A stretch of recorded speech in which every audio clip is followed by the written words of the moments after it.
নোয়াখালীর হাতিয়ায় বিএনপি ও জাতীয় নাগরিক পার্টি এনসিপির সমর্থকদের মধ্যে ব্যাপক সংঘর্ষের ঘটনা ঘটেছে। এতে এক পুলিশ সদস্য সহ অন্তত ২০ জন আহত হয়েছেন। বুধবার দুপুরে উপজেলার চানন্দ ইউনিয়নের প্রকল্প বাজার এলাকায় দুই পক্ষের মধ্যে সংঘর্ষ শুরু হয়। প্রত্যক্ষদর্শীরা জানায়, বুধবার দুপুরে স্থানীয় সংসদ সদস্য আব্দুল হান্নান মাসুদ তার দলীয় লোকজন নিয়ে প্রকল্প বাজার এলাকায় গেলে আওয়ামী লীগ ও বিএনপি নেতাকর্মীরা তার গাড়িবহর লক্ষ্য করে ইট পাটকেল নিক্ষেপ করে।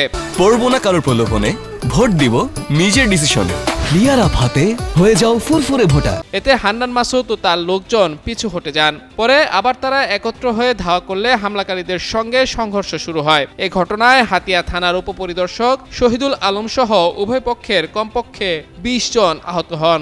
সংঘর্ষের সময় এনসিপির কর্মীদের ১৫ থেকে ২০টি মোটরসাইকেল ভাঙচুর করা হয়। এছাড়া স্থানীয় বিএনপির একটি কার্যালয়ের আসবাবপত্র ভাঙচুর করা হয়। এ ঘটনার পর নিজের উপর হামলার অভিযোগ এনে প্রকল্প বাজার সড়কে বসে বিক্ষোভ করেন নোয়াখালী ৬ আসনের সংসদ সদস্য আব্দুল হান্নান মাসুদ। অন্যদিকে ঘটনার পর পরিস্থিতি নিয়ন্ত্রণে ওই এলাকায় অতিরিক্ত পুলিশ মোতায়েন করা হয়েছে বলে জানিয়েছেন হাতিয়া থানার ভারপ্রাপ্ত কর্মকর্তা সাইফুল আলম।